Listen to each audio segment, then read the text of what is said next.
Blog Talk Radio. Hello, my friend.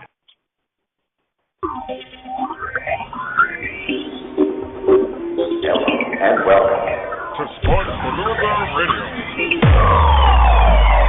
That's right. Are you ready for this? Hey, yo, listen, it's going down just like this.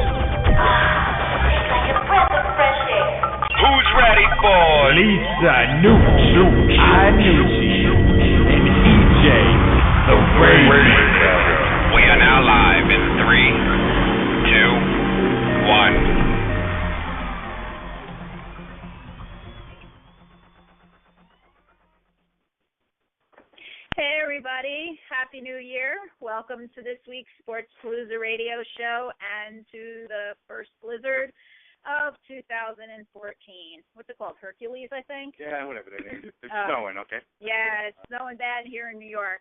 But hopefully you guys are all settled in, ready for the broadcast today, because we are. I'm Lisa Iannucci, and I'm here with EJ, the Rainmaker. Hey, everybody. How's it going today? And we're really excited. It's a brand new year, and we have a brand new lineup of sports news and celebrities, athletes, a lot of things to talk about this year, and we're really excited about what we have coming up. Just even in the month of January, we have some former NFL players coming online to talk about some good that they're involved in, some authors of some really great books that are coming up, and of course with the Olympics starting next month, we have some former Olympians coming on to talk to us about the whole event, so we're really excited about it. It's pretty cool. We're also introducing a few new segments you'll see over the next couple of weeks. And first, we're going to start with what we're calling the Blog Zone, where we're going to talk to sports bloggers about their site and any important topics in sports that are going on at that time. And we're excited to have them on the show. Bloggers are a big part of the sports world, and, we'd love to have anybody out there who's listening and wants to participate. Go ahead and contact us at lisa@sportspalooza.com. And the other segment that we're going to be starting is something that I actually used to do a few years ago. I used to run a blog called Celebrity Do-Gooders, and I used to interview athletes about what good they're doing off the field with their money and their fame, and it was really great. I mean, just like with the tabloids, I get sick of hearing about who's dating who and who's wearing what. So I like to know what good they're doing, and we're going to be bringing that concept to this show where we're going to talk to athletes about the charities and the good stories that they have and things that they're involved in. So I'm really looking forward to that. So before we get started, if you want to keep up with what we're going to have coming up on the show, you can follow us on Twitter at Palooza Radio. And later this week, we're unveiling our new website at radio.sportspalooza.com, where you're going to be able to check out anything that we talked about on the site. We'll have links to their giveaways. We'll have archives of the show. We're going to have a whole mess of stuff for you guys to enjoy. So, EJ, what you got going on for today? Yeah, we also got to make sure we mention ultimatesportstalk.com and NewYorkSportsPodcast.com. They've been nice enough to put us on their site, and we're going to share links with them. And they've both been tremendous in helping us get some promotion going. And hope you up the road here. I think I might be doing some segments with both of them on their side of everything. So it'd be cool to be on the air on someone else's air. So I'm looking forward to that. What else we got going on? What else do we have going on? Bowl games? We got bowl games going on. We got all sorts of stuff. Oh, wait. Before we get to the bowl games, I want to talk about another football game, which I think brought me to my knees this past weekend. You all know I'm a Packers fan, and EJ bought me for Christmas a Packers T-shirt that was personalized with my name on the back, and it's awesome, and I'm superstitious, and I wore the jersey, and I thought, okay, we're going to win because I'm wearing the jersey, and we won. And it took a while to get there, but it was what an unbelievable game. So I was so excited, and this week's game is going to be amazing. I'm just hoping they can pull it out, and we keep going after that. But it's interesting because the story today on the Internet is not about the game, and it's not about the players. It's about the tickets being sold at Lambeau Field, or in this case, lack thereof, not being sold. Yeah. Apparently, as of this morning, when we woke up, there were 7,500 tickets still available for this game, and the Packers fans usually the stadium usually sells out, and apparently they've had a streak of 319 sold-out games. So everybody's making a big deal over the fact that this is not, there's 7,500 tickets still available, and it's, Thursday? Yeah. And the game's on Sunday. So why is this such a big controversy? Because people want to make a big deal out of nothing. I mean, it's going to be sold out. You don't think 7,500 people are going to walk up to the window and say, yeah, get me in this game. It was a big game. They're going to sell out. Everybody wants to make a big stink. There's 3 days left. That game will be sold out. I'm not worried about it. Yeah, I mean, I think they're also like, it's going to be freezing in Green Bay, and who's going to come out for the game? Yeah. It's Green Bay. And it's freezing every day in Green Bay, so right. You should be used to it by now. Suck it up. Absolutely. But I can't believe that this is such a big topic on the internet. But hey, I'm going to just put it out there. If the Packers want to give me a couple tickets and fly me out there, I'd be happy to sit there. Yeah. It's one of my New Year's resolutions this year is to hopefully get out and see a game, which I've never done. So good luck to my boys this weekend. Yeah. But speaking about games and bowl games, I mean, I don't think you've taken your eyes off the television in the last couple days. No. It's been pretty exciting. How has it been going? I mean, it's great. We have another segment on Sports Palooza Radio where we did 3 bowl segments. We covered about 6 hours worth of bowl games. We got all 35 bowl games covered. We made picks for the game with a couple friends of mine, and man, we're doing well. I'm 23-11 with the 34 picks I've given out so far, and we still have about 5 or 6 games left. And I mean, 67% last I heard, it's pretty good. Most people who handicap sports know that they can't do anything near 50%. So to be way over that and give out all these winners day after day. I mean, we took Central Florida last night, getting 17 points, and they won the game. I mean, it's pretty nice when you tell somebody, take the 17 points because they'll be just fine, and they end up winning. I mean, I had a couple of tweets of my thing saying, thanks, man, that was quite a give out. Of course it was. That's what we do. So it's fun. I'm doing really well with the polls so far. Those games were incredible, though. Some of them, I mean, but it just amazed me because, like, I mentioned this to you where I thought when you're looking at the best of the best, you expect the scores to be a little bit lower. And some of these scores were going into like 70, 80 points being scored. It was unbelievable. 100 points being scored. 100 points being scored. Yeah, that A&M game was crazy with Duke. That was great. And last night's game, obviously, they were looking at 80, 90 points too. And yeah, you got to remember, that's what I'm looking forward to next year, actually, because they're going to go into a playoff system. So it's going to be nice that they don't just say, here you're good and here you're good and you can go play this team and that'll be your last game. I mean, now they're going to get into where, they're going to pick a whole round robin of the best teams in the land, and it'll be a whole different story next year. It'll be interesting to see who comes back. We already know a couple of guys have already said they're going to go to the NFL next year, which I totally expected Teddy Bridgewater to just say, I'm done. I can't accomplish much more here at Louisville. It'll be interesting to see if Blake Bortles from Central Florida ends up coming out. We'll see. And obviously, Javion Clowney already said that he's going to come out. So guys are already really coming out and saying, I'm done, and which is good. I mean, I know you wanted to talk about what guys are going to go through when they get to the NFL with Jarvis and how that changes everything. But yeah, speaking of that, we have our special guest today is former NFL player Jarvis Green. We're going to hear from him in just a little bit.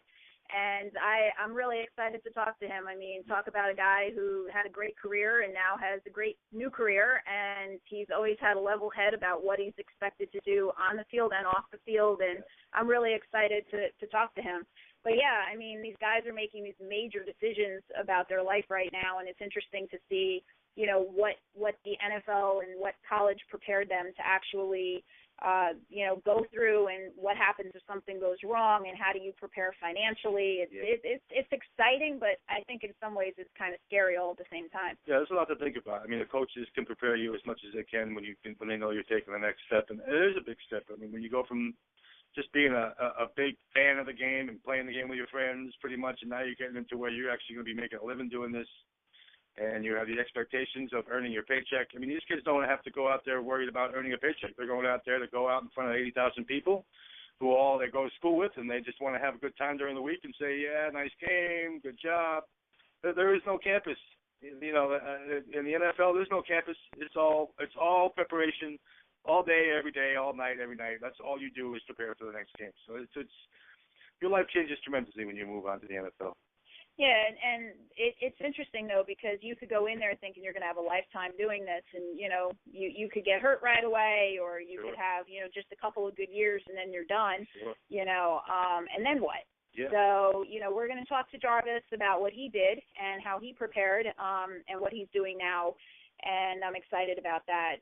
But, interestingly, I'm going to bring this up later on, too, but that kind of leads me into who our guest is going to be next week, which is Lem Barney, and he's formerly of the Detroit Lions, and he's now a spokesperson for an organization called the Gridiron Greats Assistance Fund, whose mission it is to actually assist retired NFL players who need help with, whatever hardships they're having after they're done with their football career. The Gridiron Greats Assistance Fund is there to help them, and Lem's going to come by and talk to us about what they're doing. And this kind of goes into what we're talking about now. It's not just thinking about going into the game. It's what do you do when your career's over. So I'm excited about that for next week, too. Yeah, especially that affects even more so the kids that didn't graduate and come out early, and now they don't have the education that they were going to college to actually get. So what do you do when you don't actually have an education and all you've done for the past 10, 12 years is play football? Obviously, you'll find jobs. Obviously, it's not tough to find a job, but at the same time, getting that education is a big thing, which is cool about what Jarvis Green did. He stayed at LSU for all 4 years, got his education, and now he knows what he's doing with it. He did a great job when he came out of college, and he knew what he was going to do when he was done with the NFL. He's still only 34 years old, and he's got a whole future ahead of him, and a pretty damn bright one. Yep, absolutely. So we'll be talking to him in just a few minutes, but, speaking about these games, there's, one every day now for? Yeah, one or two. Today there's only one. There's a couple on the 3rd, then the 4th, 5th, and the 6th, and the big game on the 6th, which is obviously the championship game. I'm sorry, who's playing in that game? Yeah, I know if you went to Florida State. I know you're a Florida State fan. I personally am not going to take Florida State. I'm going to go against you on this one. I mean, but I'm also going with the spread here. I mean, Florida State's favored by 9 or 8.5.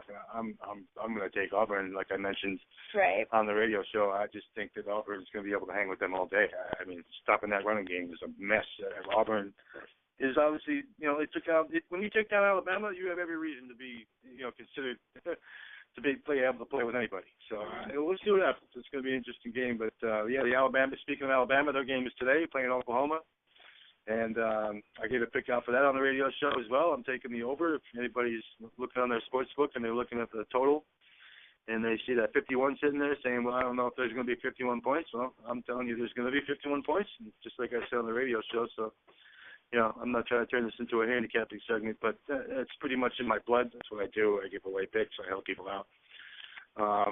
So we'll see what happens. But tonight in that Oklahoma-Alabama game, I expect some points to be scored.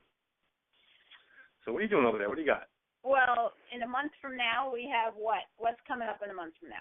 What, the Olympics. Yeah. You want to talk about that torch? I do want to talk about that torch. I don't know if people actually realize how cool it is, that torch relay. I mean, that's fun. I don't know if anybody caught the Lake Baikal in November when they took the torch underwater in that big lake. I mean, that lake is crazy. And they took the torch underwater and passed it on. I saw the pictures of them with the dude in the jetpack over the water, and I was like, what? This is the coolest thing ever. Why is nobody really talking about this torch relay? Because, I mean, the torch relay is one of the coolest things that you can do leading into an Olympics. I'm surprised that there's really not much coverage of where the torch is now and where it's been and where it's going and who's going to hold it and who's going to light it and who's going to move it and where they're going to run. It's going to see like 83 regions in Russia and all that. I mean, it's a crazy relay. I really wish that there'd be more exposure for them. I don't know if everybody follows the Olympics anymore like they used to, but I do. I love the Olympics. I think the Olympics is one of the coolest events that there is. I mean, you're talking about bringing together all these countries. Some with only 5 people and some with a couple hundred. I mean, obviously the U.S. team's loaded. We know that. The Russian team's loaded. The Chinese team's loaded. That's a given every year. We know both those 3 teams are always going to be. Germany's going to be up there too. We'll see what happens. I'm looking forward to it. Obviously, the hockey part of it is where I'm going to be. My eyes are going to be. I just hope they don't put on curling for the next every day. I remember the last Winter Olympics. Every day on MSNBC, curling. Will you put something else on? I mean, even if it is live, I'd still rather see the kids jumping, doing the ski jump, doing the bobsled. Do something else, because who cares about shuffleboard on ice? I mean, that's just. I don't like it. I think that's a way overrated game. I know a lot of people love it, but I mean, I have nothing to say. I mean, it's not for me, but but I admire the guys who actually make it to the Olympics doing that. You know. I love it. All right, so let's get started here. All right, we got Jarvis on the phone. Hey, Jarvis, how are you? Hey, good. What's going on? Not much. Welcome to Sports Palooza Radio. Is it snowing where you are? No, it's not. It's cold and windy, though. I'm down in New Orleans, Louisiana, enjoying the nice, cool weather. Nice. That's the way to go. You know, well, I'm so excited to have a chance to talk to you again. You and I talked very briefly a few years ago, and I'm thrilled that you're on our show today. And I don't know if you heard us talking a little bit about you at the beginning, if your ears were burning before you called in, but you know, I wanted to talk to you because we're at a time right now with the college kids. We were just talking about the ones that are announcing that they're going into the draft, and you know. We were talking about whether or not they're really prepared for this. You know, their lives are going to change tremendously. And you kind of thought that whole process through when you started this year to making sure you were ready for this, right? Right. Well, I know for me, I wasn't ready for it. I was a fourth-round pick. And when I came out of college, you know, all you heard was about, well, for me, it was more of me being a tweener, a guy not big enough, I'm not strong enough, not tall enough, not fast enough. So I've been through that, and I think a lot of guys is very mental. I know my first year and a half was that's all it was for me, was mental. I messed up on a lot of plays, a lot of mental errors. I was just always tight with the coaches and just uncomfortable, just trying to get the system down, and then you're trying to adjust to everyday living. You know, a lot of kids out of college, they think it's a 4-hour job per day, just like college, but they come to find out that it's an 8-hour work week. Yeah, Jarvis, let me ask you, man. When you were at LSU, you obviously went there when Jerry DiNardo was coaching there, and when you left there, Nick Saban was coaching there. I mean, you got to tell me that Nick Saban had to have some kind of positive influence on what you did when you ended up leaving as a senior. I mean, you stayed there all 4 years. I assume Nick Saban being there had to have something to do with that. Oh yeah, Coach Saban was tremendous individual. From what DiNardo was a great guy, a great coach who was more of a family man. He was very personal with your parents when it comes to the recruiting trip and the recruiting thing, was just that personal attention. I know when Saban got there, it was completely different.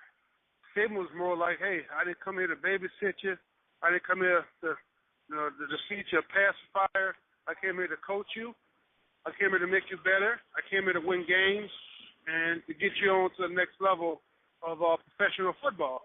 You know, that's how Saban was, because Saban was more like all the teachers, all the tutors, those people, he said, I'm not doing their job. They got a job to do. You follow instructions. You do that job, but when it's time to come for football, you throw that on the side, and you prepare and get ready on the football field.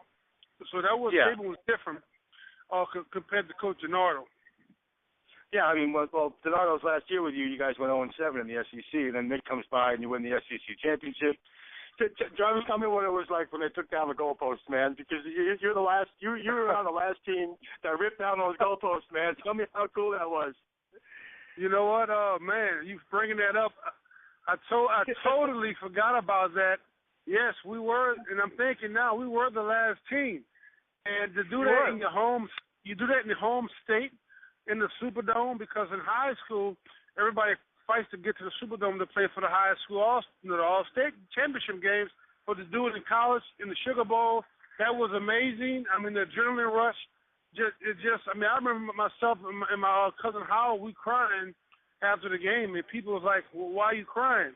And we sit there and say, you don't have any idea what we've been through. I know for me, my last 5 years at LSU, and to finish out on top, and just to say we have a winning program, and ever since then, LSU been riding uphill.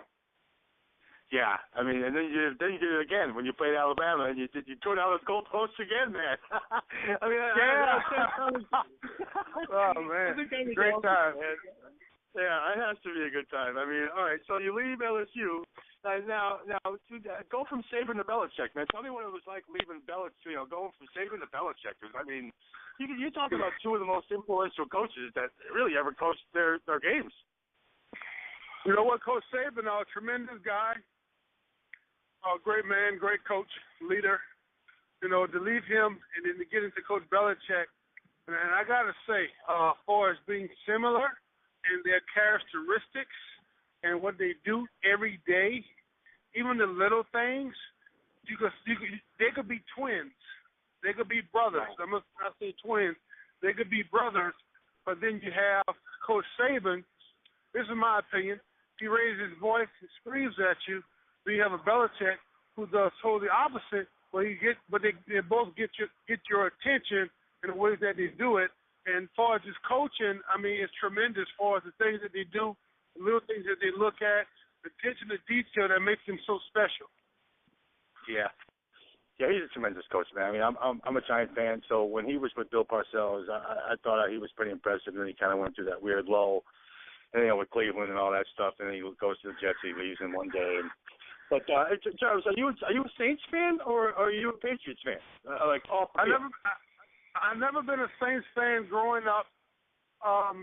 Never really watched football. I pay attention. The only reason why I know a lot about football is because I played Tecmo Bowl, Super Tecmo Bowl on Nintendo. About knowing the players. Sounds funny.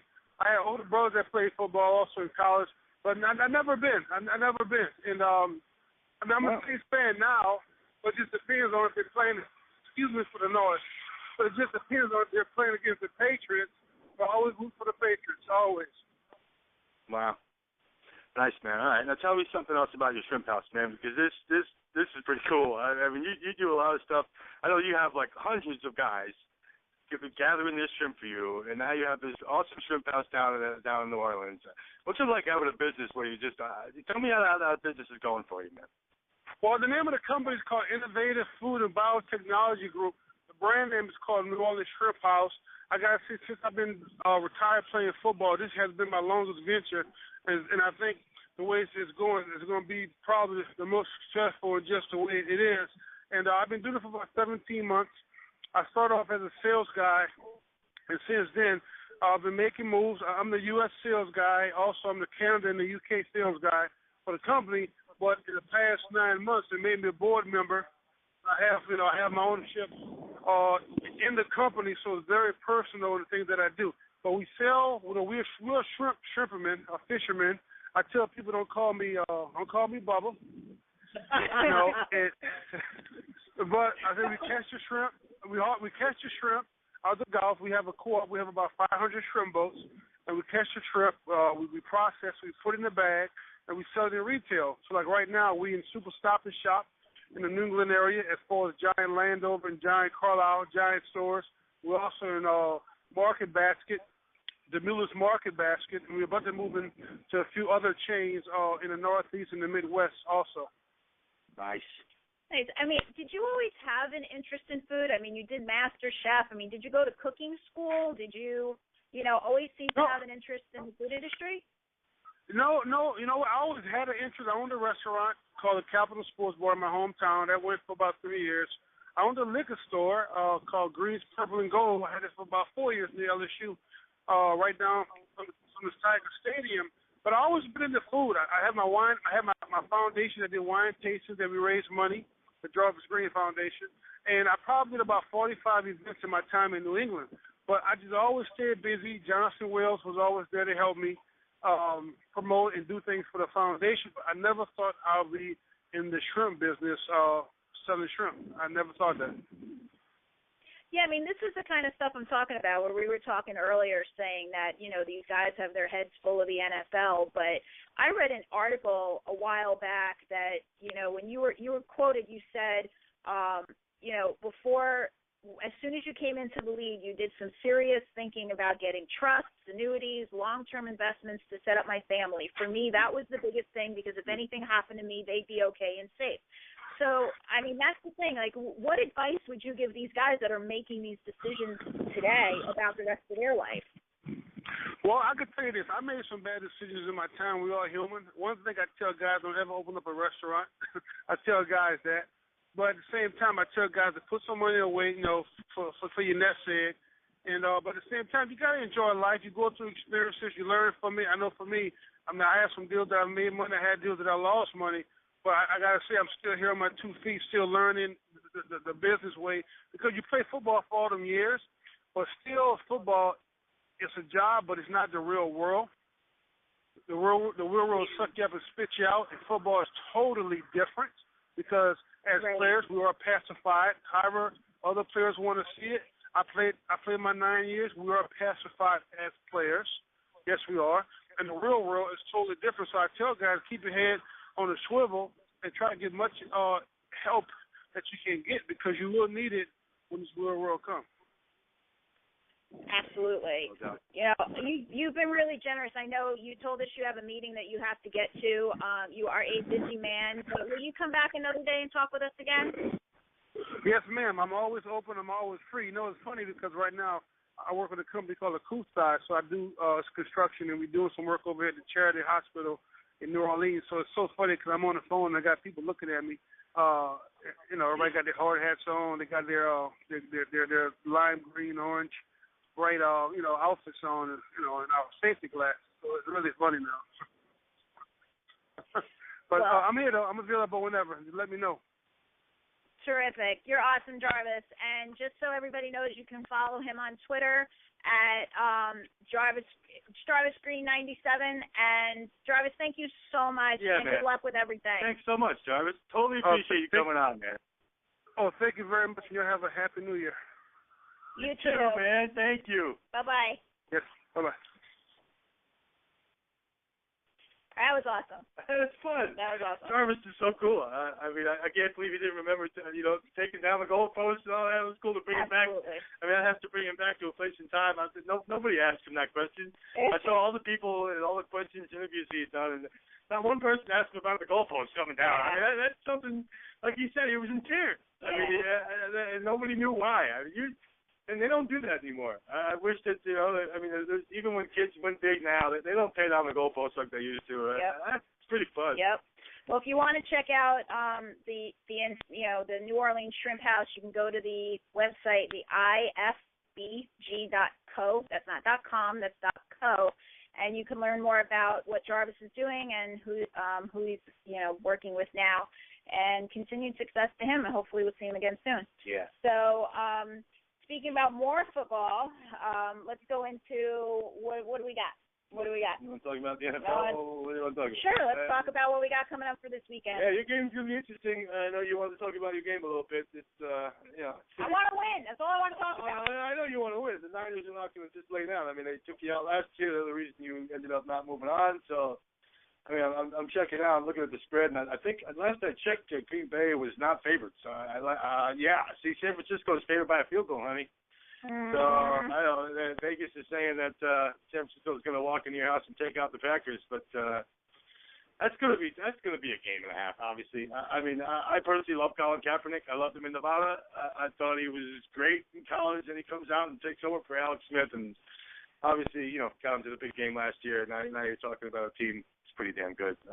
We'll see what happens. Well, how did you think about Aaron's performance coming back after his collarbone injury? That was nice. I mean, he started off extremely slow, obviously. He just looked like he really wanted to run the ball, which is a huge part of his game, because if he's not running for first downs on 3rd and 5 and 3rd and 6, and you're going to be in trouble. I mean, can his arm carry him through? Yeah, he has a great arm. He knows what he's doing, but his legs, very underrated. I don't think anybody really understands what his legs mean to his playing. I mean, he brings a whole other aspect of the game that you need to bring in the NFL. I mean, we were talking about that last week about how college kids, if you plan on being a quarterback in the NFL, you better be able to run the ball a little bit, because there's an element there that NFL teams are all looking for. So.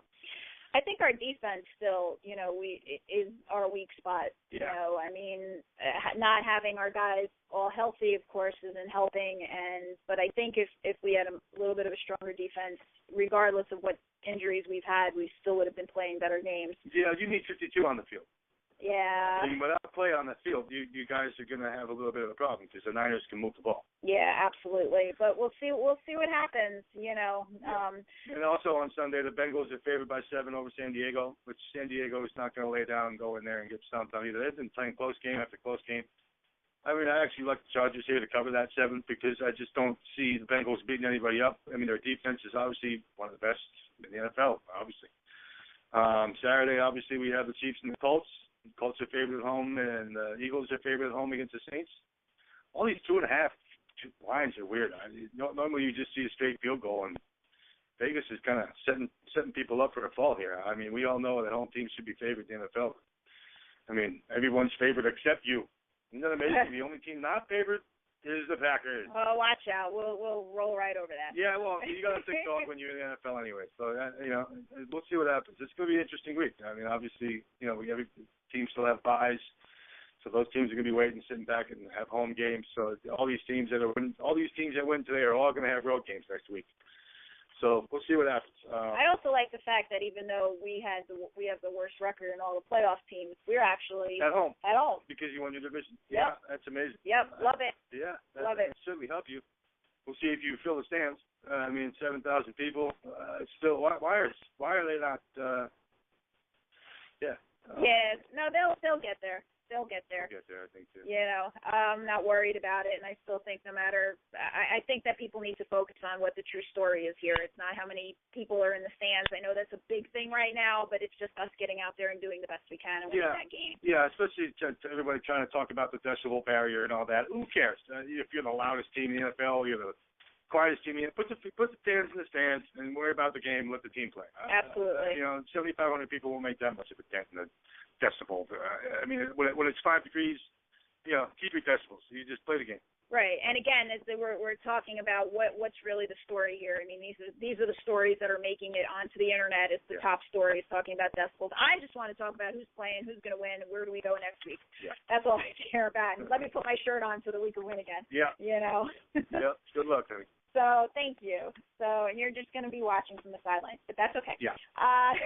But we're actually going to wrap up a little early today because with the snowstorm coming in, and I know everybody's got a lot of things everybody's doing today. So we're just going to cut it short. But we want to thank everybody for listening, and we're going to have next week again. Just to remind you guys.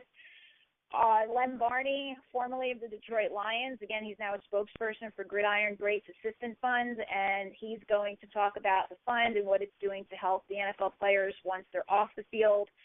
Over the next couple of weeks, we're going to have, as I mentioned, some former Olympians. They're going to be on to talk to us about the Olympic experience and the Olympics coming up in February. Some authors of some great books that have just been published, and I'm really excited about this year. I mean, we only started a month ago, and the response that we're getting on this radio show has been absolutely tremendous. Yeah. We want to thank everybody who's really helping us to make this a success. Yeah. You got some people also to thank and to tune into. Yeah, we all, like I said, we mentioned everybody. I'd just like to mention everywhere that we're on sportscodex.com. We're on sportspalooza.com, obviously, and we're going to have our radio show site up here. I mean, I've been working on it the last couple of days. It's radio.sportspalooza.com. If you want to check that out, you can see all the people we're affiliated with. Obviously, we're on Twitter and Facebook and iTunes. I definitely want to thank the guys over at nysportspodcast.com and Ultimate Sports Talk for putting us on their feeds. And, of course, I always want to thank Josh over at Josh Vitello over at Ghost Productions. He's done all our music, and obviously SportsTravelAndTours.com. They've been a sponsor of our show the whole time, and we appreciate them having us on their site and all that. So let's get out of here.